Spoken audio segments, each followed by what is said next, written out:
and welcome to another Saturday morning Samoflange. I'm Matt, and with me is Jeremy.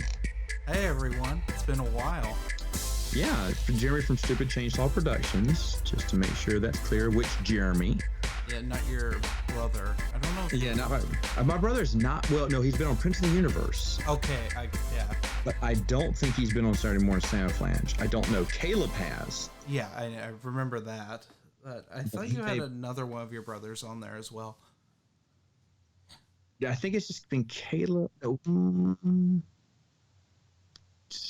don't know if Bray's been on it because he lives in New York. So probably not, unless I squeezed him in one time. But my brother usually does Prince's, Jeremy, and then Caleb's always done Saturday morning Samoflange. Mm-hmm. But today I need you because none of my friends have seen movies for 2019. And folks, my regular co-host Benjamin is in town. I told you he was not going to be my co-host because he moved away, but he said that he would come into town once a month to film, to record two back-to-back podcasts, and then drive back to Texas. And he's here, and he's been ignoring my text messages or just hasn't had time to respond. And I said, dude, I really need this because we got to go with it. And because I got a lot of things going on, and I just never heard back from him. So I'm glad Jeremy could come last minute. Appreciate you coming on, buddy. Thank you for being patient with me while I got my stuff sorted out this evening. Oh, that is completely all right. You're the one doing me the favor here. Plus, you're a regular movie buff as well. Yes. And as everyone knows, at the first of the year, we always do this. We always talk about our top 5 movies of 2019. Now, I think this past year, in 2019, I did this with CJ. We usually do a compare and contrast, but because CJ couldn't even make it, I tried to contact CJ this year. He said he just was too busy over the holidays. I completely understand that. So now it'll be just me and Jeremy. So I won't be doing a compare and contrast like I usually do.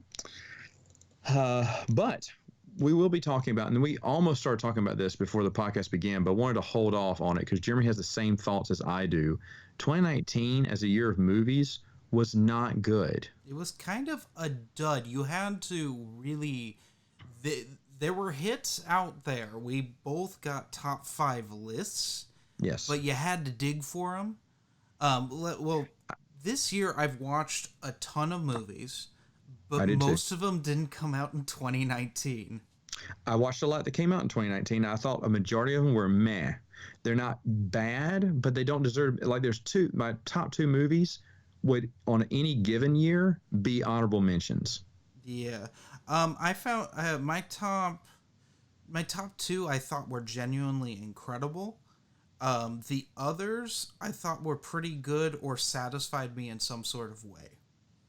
Okay. But so go ahead. I want to mention there are certain films that may have made this list that I want to get out of the way now. I did not see John Wick Chapter 3.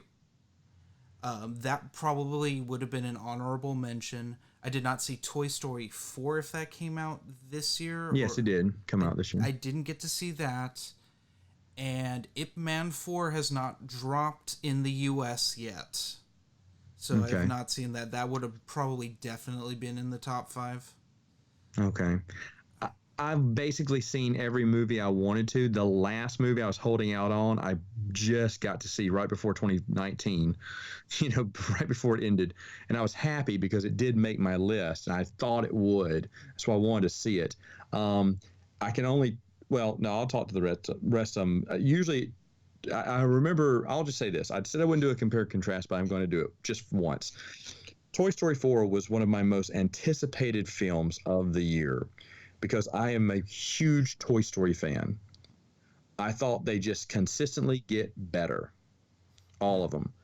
1 is great, 2 is better, 3 is great. Excellent. Mm-hmm. In fact, the TV movie that came out after 3 is even good. Toys That Time Forgot. Yeah, fantastic. That was really good. Fantastic movie.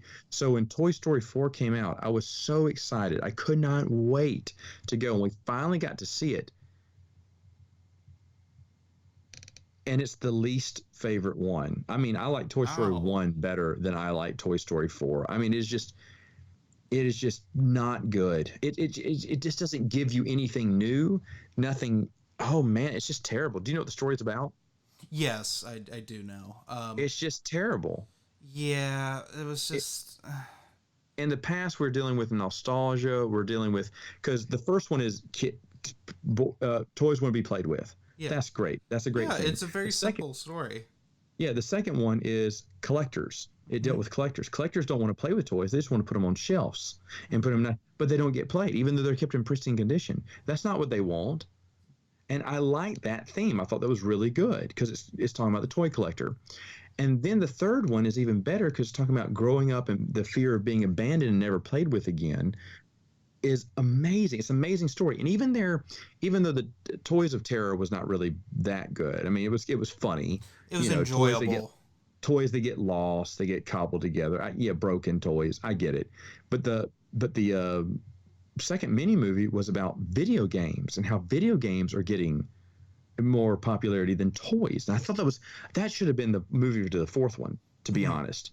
I turned to Megan. I said, "Wow, if they ever made a fourth one, it should have been this story." Because I love toy. Megan thinks Toys That Time Forgot is her favorite. She says that's her favorite Toy Story. Now, I'll be honest. Even some of the mini movies, I like the one about the McDonald's toys. That's not what they call them, but the little fast food Yeah, they're toys. like, yeah. That's funny. That's a funny mini movie. And another one that I just recently saw was Partysaurus Rex. That is my favorite of the mini movies. It's It is so great. adorable. It is great about bath toys, Mhm. and it deserves just to be a mini movie, but it's great. You know what? I did not think that would be that much fun because I was like, oh, the T Rex, he's not that funny. It's fantastic. It is fantastic.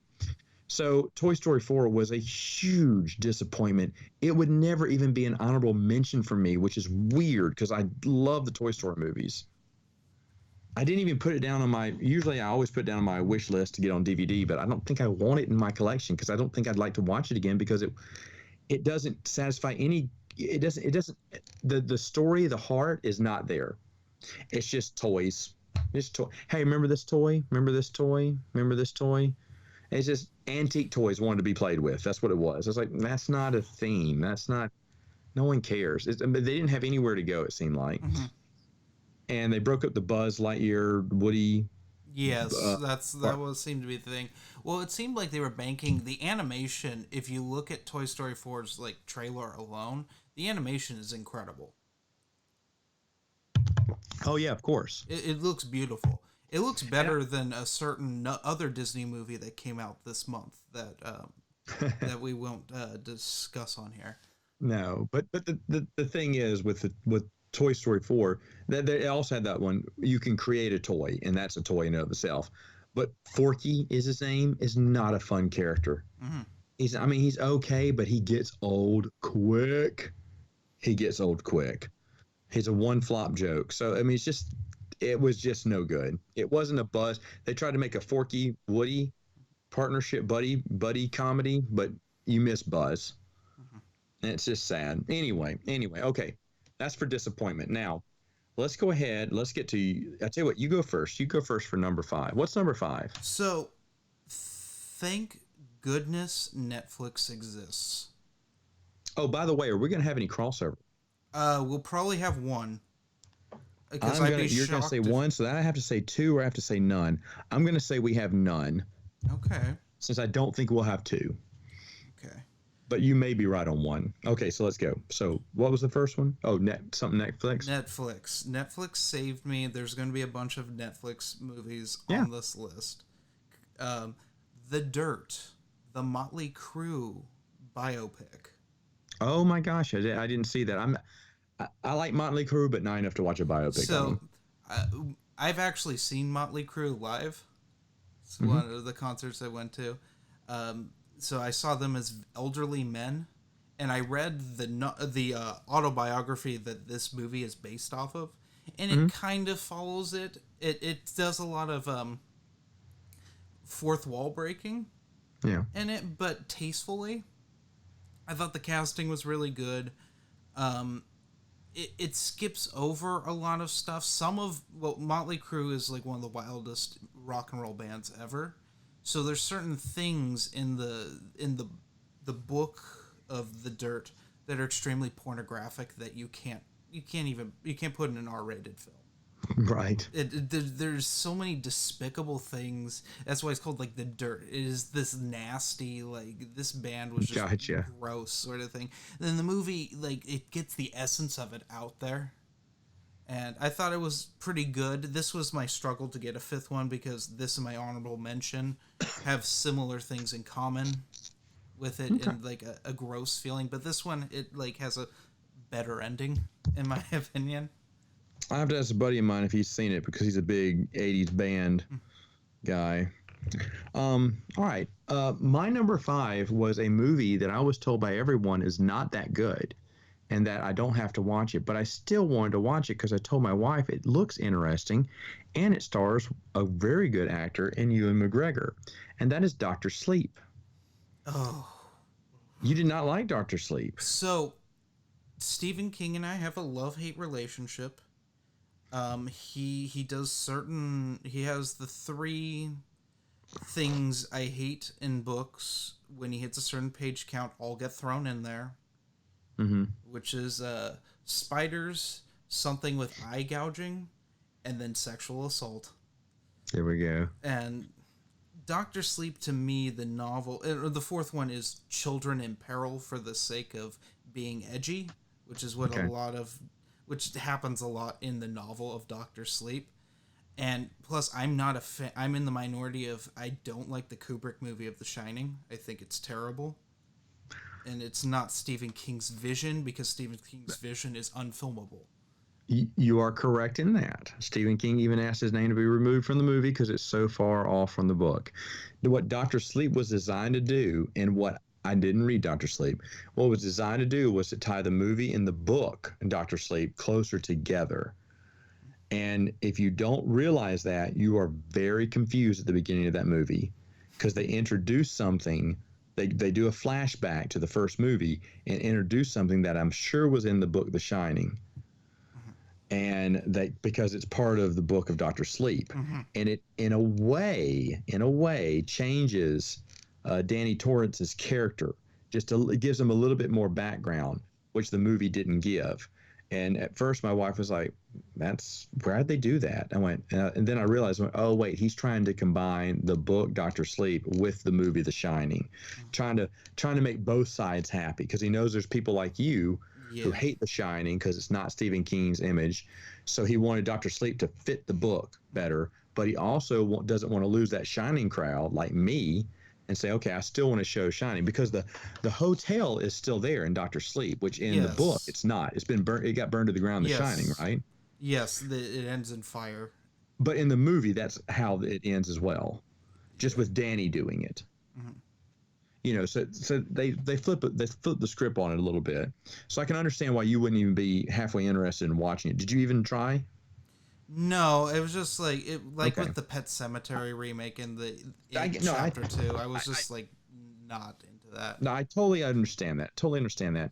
If you didn't like The Shining, then no, you will not like Doctor Sleep. I don't think you will. I thought it was really done. It was really done brilliantly. The reshoots, the actors they got to play, the original characters are good. Some once even fooled me because I thought they used an original clip from The Shining until I realized, oh wait, that's not Shelley Duvall. I was. I mean, they really got some good actors there to do it scene for scene. Now they didn't do that the whole movie too, so I give them credit for that too. I think they only did like twice Oh, that's good. the flashbacks. So, my hat's off to them. They made a really, really, really good film. Is it anywhere for people who love The Shining? Is it as good as The Shining? Heck no. If you love The Shining, keep with The Shining. But the Doctor Sleep is worth seeing. Now, on any given day, this would be an honorable mention for me. But because I have to pick five, that's why it's my number five. Okay. All right, so number four for you. This was a movie I didn't intend to see, but I went on a date with someone. She's like, "Let's go see this movie," because like she had expectations for it, and I had those same expectations, but not in a positive way. But it changed. It was completely different than what I thought it was going to be, and that is Joker. Joker All right. is not about the Joker so much as it's about a city in duress and the United States mental health system, and it is a very interesting commentary on using Gotham as its protagonist, not necessarily the Joker as the protagonist, but the city itself is the main character of it. And I thought it was a beautiful film. The only thing and why it's so low on here is whenever it brings up any sort of Batman stuff, to me it's like, oh, this is a comic book movie again. Because I don't know about you, Matt, but I suffer from severe comic book movie fatigue. Mm-hmm. They're a dime a dozen at this point, and there's nothing special about them anymore, except for this movie. Just is like, here we go, something fresh. Yeah, a fresh perspective on a comic book character. Oh, hold on. No, that's fine. I live next to a train. I apologize. Yes, no problem. I will agree with you on what you said. I even like how they explained the Joker's condition. Mm-hmm. I thought that was really good too. I think Joaquin Phoenix did a good job portraying the Joker. But for me, when you touch anything in the Batman universe, I despise when you try to ground it in reality because it's a comic book. You need to go the comic book route instead of. This is my complaint about Christopher Nolan's movies. And I share this complaint with you because the Christopher Nolan movies are just kind of meh. Yeah, well, I think so too, and I thought that the third one was just horrible. But the thing is, he tries so hard to stray away from comic book. And if you're going to do comic book, especially Batman, because I love Batman, if you're going to do anything in the Batman universe, you got to go. Tim Burton did it right. Yes. People make fun of Batman Returns because there's penguins strapped with missiles, but that's the penguin. It didn't bother me at all because that's Gotham. No. Gotham is that little goofy, weird, 50s, 40s looking noir type world. You got to go full comic booky, I believe, because it's a guy dressed up as a bat. Yeah. When we really talk about it, it doesn't seem funny to us because Batman's been ingrained in our society for so long. But to be honest, if you dress a man up in a giant, I don't know, I'm trying to think of well, they have a falcon. What's an ostrich suit? Look at we'd be making fun of him. The Tick. The Tick is a similar concept where it's a dude in a tick suit, and that it's a comedy, because that's silly. So we need to stretch our reality. So for me, the things that tick me off is that, and see, I have to think this from a comic booky world. Bruce Wayne is what, 10 in this movie, and Joker is 45. This is great. So when Bruce Wayne is ready to fight the Joker, Joker's technically going to be a senior citizen. He is going to be 65. No. And that's a stupid reason not to like the movie. And I did not like, this was another movie to me was meh, but that's only because I hate when they try to ground a comic book in reality. I understand why you like it because you're having superhero burnout, which I agree. I also have superhero burnout. But to Batman, you need to go full comic booky for me. Okay, so number 4 for me. This is great that we don't like each other's picks either. This is awesome. Number 4 for me is also would be a honorable mention on any other year, but this year we were just short. So Zombieland 2. I hate Zombieland. Okay. I liked it as a freshman when I did drugs and smoked a lot of the Mary Jane. But I rewatched the first Zombieland because I was gonna see the second one, and I laughed maybe once, and it was like, oh no. But you also have to understand that I don't like most comedies. That is true. You do not. No, it has to be either incredibly dark to the point it's borderline drama, or it has to just be really cleverly written. Yeah. Well, for me, Zombieland 2, it is a farce on zombie movies in a way. This one even is more ridiculous because they even go meta in it and make fun of themselves. The movie itself makes fun of the movie. I was okay with that because it is a comedy. Woody Harrelson is funny. Jesse Eisenberg is Jesse. He plays the same character as he always plays in all his movies. Yeah. But this time it works in this movie. I thought, again, it's a great, what I call popcorn film, a film I can watch once, have fun, and I don't need to watch it again. But I did have fun watching it. Again, usually it'd be an honorable mention, but it's number 4 on the list because it was a meh season for movies. All right, so go ahead. What is number 3? So this movie is not a masterpiece at all. It Okay. comes from a series of movies I absolutely adore since my middle school years when I got into the action movie, the American action movie genre. And Time out. It's sad that we're introducing your number 3 and you're saying, no, this isn't the best movie. but this is one of the best cinematic experiences I've ever had Okay. because it also ticked another series that didn't quite make it last year. And this movie is Rambo Last Blood. Oh, okay. Rambo Last Blood is the Death Wish 6 I always wanted, but instead it's Rambo killing a. Well, we'll get. He is killing a Mexican prostitution, like, ring. And it Yes. is so Death Wish. It is so disgusting. I didn't think I'd ever see Sylvester Stallone pull a dude's clavicle out with his bare hands, but that happens in this movie. There's a scene that is very similar to a single take scene in the first John Wick, only it's elderly Stallone with a hammer just killing people in a whorehouse. That's great. It is basically it's what do you do with Rambo at this point? The first movie is an absolute classic with a man against the law that is unjustly blamed him for something. The second one, he has to fight in Vietnam again and save POWs. The third one, he teams up with the Taliban when the Yeah. Taliban was our ally. The Yeah, that's fourth one is crazy. just a definition of human misery and what was going on in Burma in 2008. And Stallone trying to put make a political statement by blowing up a bunch of people with a machine gun. And my And dad loved it, by the way. oh, I love it too. I loved it in 2008. It's one of the nastiest movies I've ever seen up until this one. But I was in a theater with a bunch of people that were old enough to be my parents, and we were standing up cheering, howling with That's fun. laughter. And it's literally it's straight up a Death Wish movie, which That's great. unfortunately Eli Roth did not do in 2018 when he remade Death Wish with Bruce Willis. He didn't go full Eli Roth. So this is the Death Wish I've always wanted, just with Rambo in it. I understand your feelings for that. I can understand that. You can stand and applaud. Okay, good pick. Okay, so my number 3. This is where we're getting serious now because this is a movie that I automatically thought of 3 movies when I made this list, and then I had to promote 2 of my honorable mentions into the list. And by the way, I'm not going to give honorable mentions because I thought about it and then I thought, you know what? Maybe I'll do one honorable mention later. Okay. Maybe I'll do one. The rest of them don't even deserve to be mentioned because they're meh.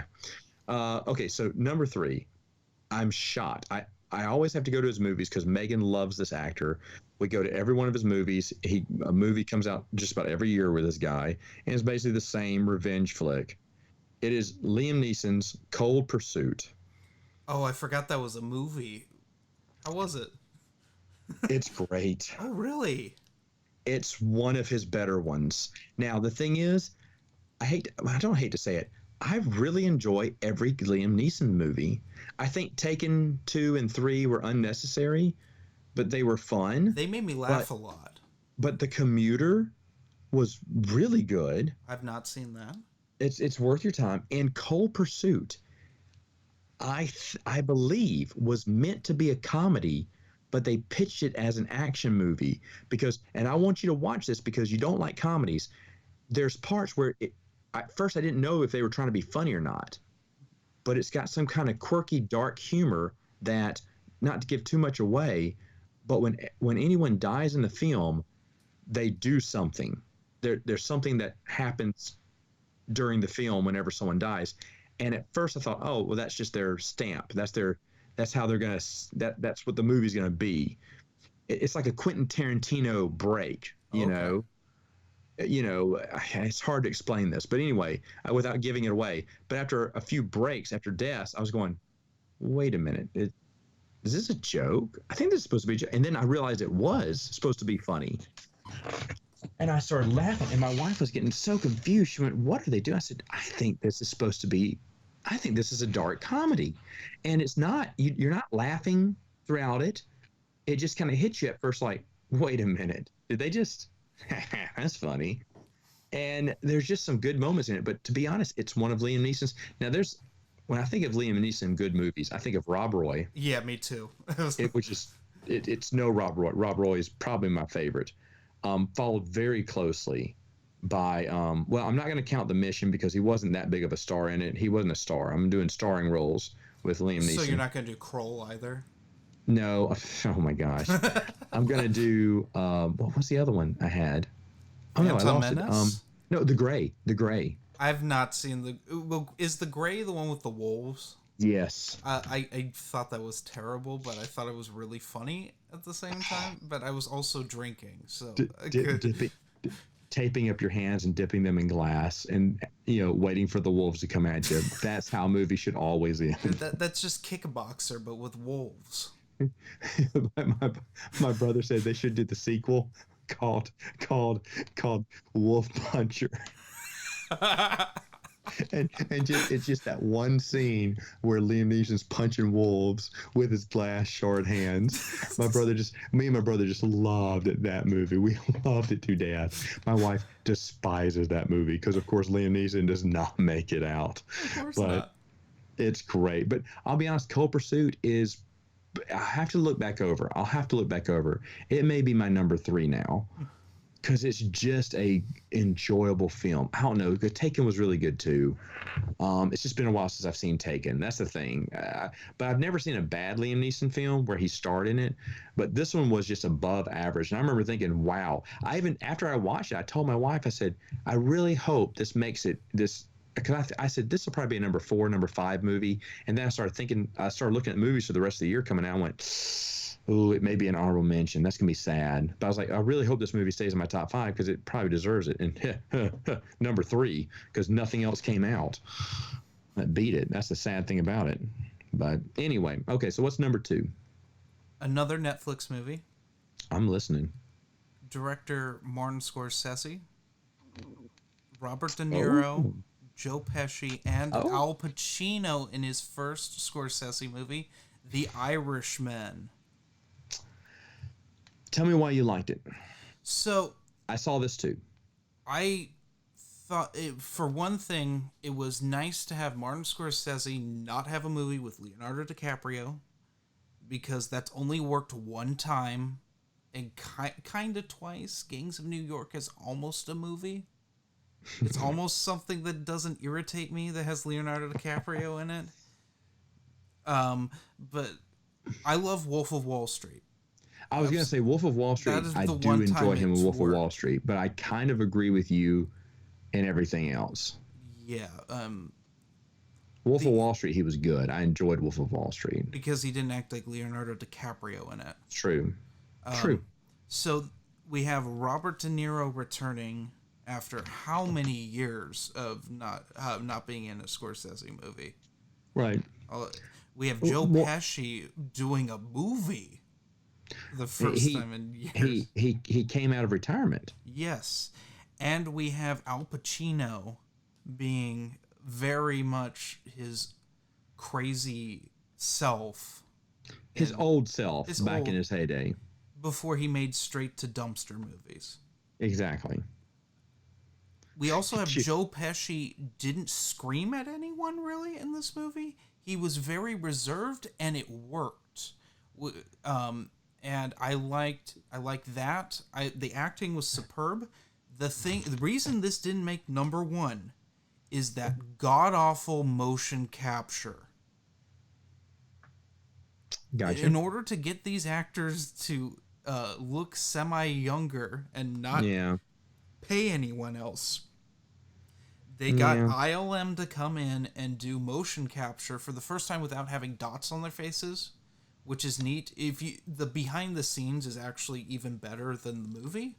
I believe that. And they had these camera rigs with 3 cameras a rig. These like multi-billion-dollar like cameras in order to get the motion capture to look right. But but still, like it's a great movie. I think it's a beautiful script. It is probably one of the saddest Martin Scorsese movies. That's saying something because almost every character in his movies gets a comeuppance in the end. But this is it's just bitter. It is the tales of a man capturing his youth and what went on in his life and how he got to the point he's at and just the sadness. Okay. What I have to say about this film is it is Joe Pesci's best performance.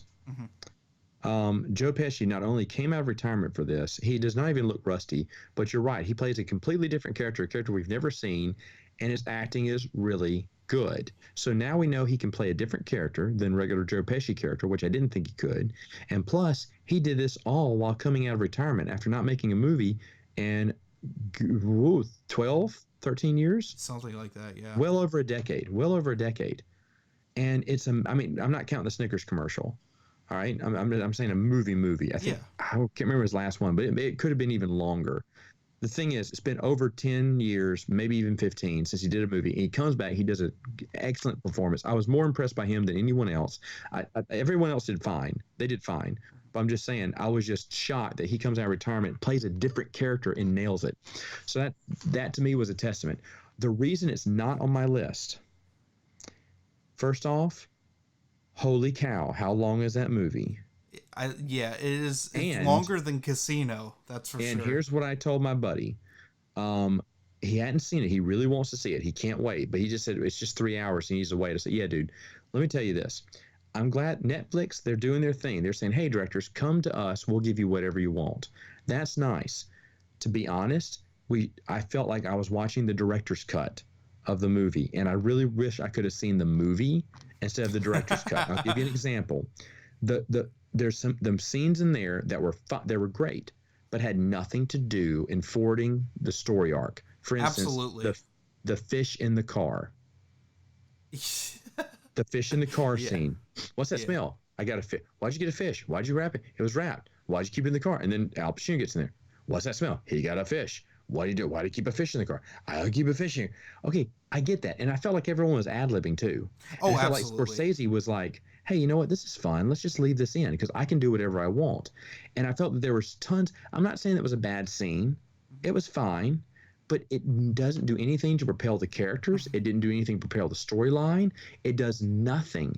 But it's just something that he just wanted because he just left the film. He just let it roll and let them do their own. I bet they thought about this scene. I bet the actors got together and joked about the scene and said, let's do it. Scorsese's like, F it. They're letting me do anything, so go ahead. And I felt like a 3-hour film could have easily been cut down to 2 hours without us losing a beat. And because of that, this movie drug. And again, not in a bad way because the scenes are fun to look at. They're beautifully shot. I totally agree with you with the still capture stuff. That was just weird. Just get a young actor just to play Robert De Niro or just recast Robert De Niro if you're going to make him young most of the time. Just have him come in for the old scenes. But that's the reason it didn't make I was really excited to see this, by the way. I was really excited to see Irishman. Because it looked like the moons were aligning for a perfect movie. But I felt like we saw the director's cut. That was way too long. And maybe if I'd seen the movie first, then I would have wanted to see the extra stuff. But I was like, oh my gosh, it took me 3 days to finish that film. But anyway, so I agree with you to a point. All right, here we go. My number two. I forgot it was coming out. Well, I didn't know. The movie has been delayed. It was supposed to come out in 2017, I think. It got delayed to 2018, and then I didn't hear anything after that. I was like, oh my God, this movie's never going to come out. And it was a documentary. Super Size Me 2. I didn't know that happened. That no one did. YouTube snuck it out. What? YouTube bought the rights to it and released it for pay and everything. And when I found it, I didn't even know. It just popped up on my feed, and I was like, what? Because I'd been watching the trailer and then I read about it and it said, oh yeah, 2017. Nope, 2018. And then no other news about it at all. Well, YouTube quietly released it. I don't know why. And by the way, it's fan-friggin-tastic. If you love Super Size Me, This is nothing like Super Size Me. He goes a completely different route and does different things. This time he is opening up his own he's going to show you how it looks from the fast food side. How does a fast food restaurant work? How do you get the chickens to go from A to B in under 6 weeks? How do you grow them? What do you do with them? What's totally okay by the FDA? What's FDA approved? What does open range mean? Technically, it means 3 feet. Yes, it does. And the chickens don't even want to go outside. They avoid going outside because they're grown to be lazy and not walk or do anything, just grow fat. And it's amazing. It's amazing. It's an amazing story. And it just fascinates me how Morgan Spurlock, who I don't think is a good guy, No, he's a little absolutely snarky. He's a little full of not. himself. I believe all the rumors about him. However, he's a smart guy, and he made another. I love Super Size Me, but he made another great documentary about the fast food industry that wasn't a cop. It's hard not to copycat what you just did, and bravo to him for going a completely different route. And he was really smart. It's a great documentary. Great documentary. Solid number. I'm so happy it came out this year because I didn't expect it to come out. It got silently released over the summer, if I believe. Okay. So check it out. Anyway, all right. So number 1. Let's do our honorable mentions before we hit number 1, if that's cool. Okay. With you. Okay. Go for it. This movie almost got swapped with The Dirt, but it's almost not a movie as much as it's like just an experience to watch it. And that is the Gaspar Noé film Climax. It is about they reviewed it on Half of the Bag, and I had to watch it after that. It is the nastiest movie about a dance party where someone drops LSD into their punch, and they all freak out for like 2 hours. It is fascinating to look at. You feel horrible watching it, but the soundtrack is absolutely killer on it. It probably has the best soundtrack on this list besides The Dirt, maybe. All right. Yeah. What's your other honorable mention? Do you have any others? That's the only one. The one I'm going to give is the movie Yesterday. Have you seen Yesterday? No, I did not. I have an issue with other people singing Beatles songs. Yeah, I'm not a Beatles fan. I mean, I like their music fine, but I don't go crazy over the Beatles. The thing is, though, it's an interesting concept. He's the only man left who knows the Beatles existed. And so he just redoes their songs. He gets famous by doing it. The premise is really smart. The movie has some good points, but I think the lead was just the wrong type of lead for it. It just the actors just weren't the best. And again, it's sad because I wonder how a Beatles fan feels about this, because I'm not like, oh yeah, the Beatles. I'm sure a Beatles fan may appreciate it more. In fact, my dad watched it. He thought it was okay too. He didn't rave about it, but he thought it was fun. And he's a big Beatles fan. And so are my brothers, and they thought it was fun too, but they didn't think. They thought, and I blame that on the actors. I think they just got the wrong leads to play those characters, and they should have just recast. But the premise was really good idea, and so I'll give it props for that. It gets an honorable mention. Okay. All right, so number 1. Picture this: the writers of Ed Wood. Yes.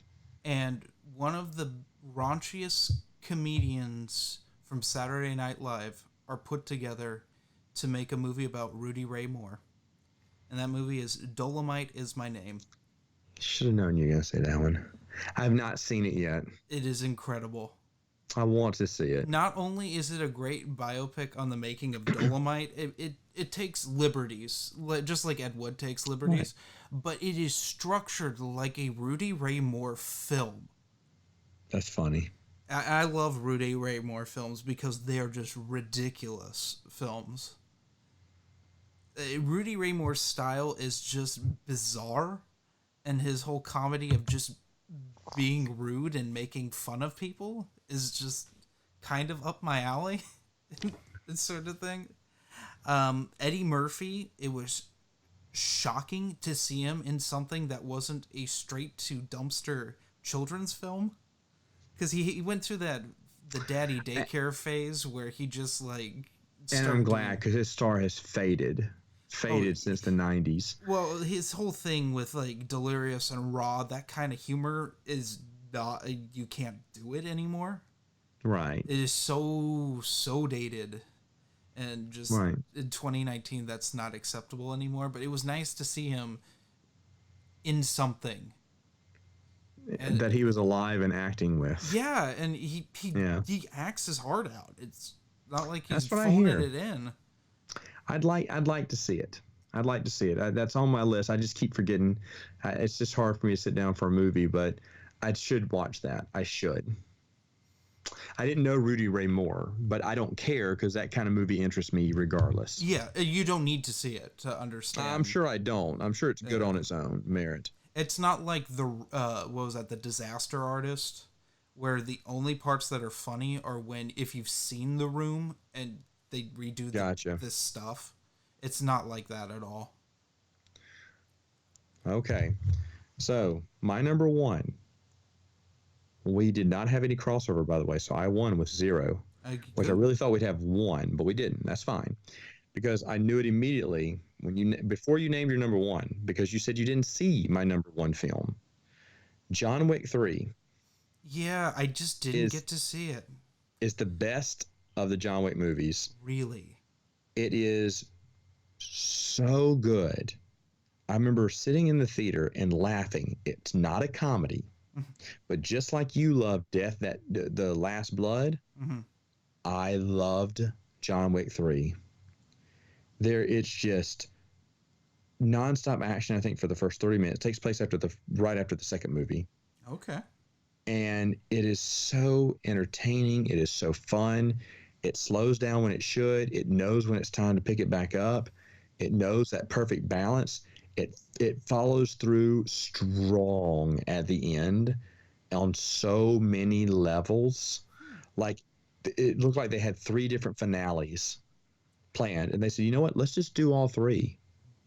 And so they did all three because every time you think they've ended the movie, no, there's one more fight. Oh wait, no, there's one more fight. I'm like, this is great. This is just great.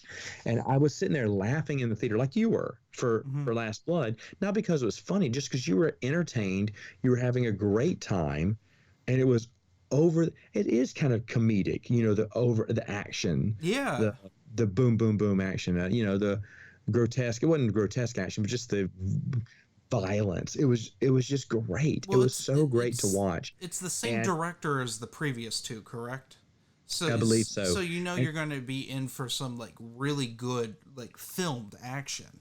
and I'll be honest, the first one I always thought would be my favorite. Because when the second one came out, I enjoyed it, but I said it's no John Wick, but it's a pretty good sequel. Yeah. And I thought I was going to say that about three. I had a good thought. In fact, again, I'm going to do what I said I wouldn't do and combine what I early in 2019. I said John Wick 3 was one of the movies I was going to be looking forward to, and I expected it to be in my top five. No, I remember after watching the theater, I told my wife, I said, a movie is going to have to be pretty darn good to beat what I just saw. I said, because I just saw a masterpiece. I mean, it is just, it's an action movie. It does not lie to you. Keanu Reeves is incredible in it. It's just, and this mythos of the Assassin's Creed or the assassin law and stuff like that. I like how they dipped into that. Did they have to? No, they didn't. But they knew people wanted to hear about this world that they built around John Wick, so we get to explore that a little bit more, but not too much. They say, okay, well, now we've given you what you want. Let's get back to the action. I like that.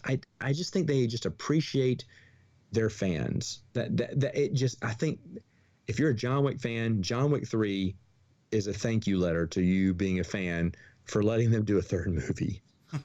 They give you everything you want, everything you want, everything you want. Nothing is wrong with this movie. I can't wait for 4. And 4 will not beat 3. If it does, I'll be floored. I can't wait to see if it can. But there you go. There's our top 5. Again, we both agree it was a weak season for 2019. Yeah, Correct? the only shock I have is there was a film that I thought would be on your list. It's a movie I did not see because I fundamentally hated the idea of it, and that was Quentin Tarantino's Once Upon a Time Yeah, in Hollywood. I had found high hopes for that film because I do like Quentin Tarantino, and I think there were some good scenes in that movie. Unfortunately, Leonardo DiCaprio plays Leonardo DiCaprio. mhm. But the thing is, though, the only thing that I found enjoy, the whole thing kind of just drug. And I was like, Well, are we? I saw the Bruce Lee part, and Bruce Lee is my hero, and I fundamentally hate what they did Right. with Bruce Lee. In fact, also his daughter fundamentally hated that, Oh, I'm sure she did. and went I'm, to the press and like threw a fit on like either CNN or MSNBC or something like that, and that caused more controversy than I think the the subject film. matter did. Yeah. The film has a great ending that I did enjoy, but you can't just give me a fun 15 minutes and expect me to love this film. And it was different because this is kind of weird. Why was I bored with Once Upon a Time in Hollywood, but I loved Hateful Eight? In Hateful Eight, they just sit in one room the entire movie, and Well, I was enthralled. It's 3 hours too, and I was enthralled the entire time. in fact, there's the even longer version on Netflix that I haven't watched yet, where you made it into a mini series. Have you seen that? No, I haven't. Oh my gosh, I Yeah. would watch it. I thought it was going to be better than. I still love Reservoir Dogs first. I rewatched Reservoir Dogs just to make sure, because Reservoir Dogs is just. I don't know why it's always been my favorite, but Hateful Eight almost unseated it because I thought Hateful Eight was done so well, and so I was excited about Once Upon a Time in Hollywood, and it just did not do it for me. But you were right. That's a good guess for me because a lot of people did love that movie, but Mhm. for me, it's one of my least favorite movies of him. And I just didn't. I had no desire to see it. All right, Yeah. Just. all right. Do we want to throw some dishonorable mentions in there? Some. Oh man, that may be for another whole podcast completely. Okay. But folks, you want to come back because in 2 weeks, Jeremy and I are going to discuss our top 5 most anticipated films of 2020. Hopefully, a better year. Hopefully. Jeremy, we'll see you next time on Saturday morning. Samoflange. Dylan, I love you.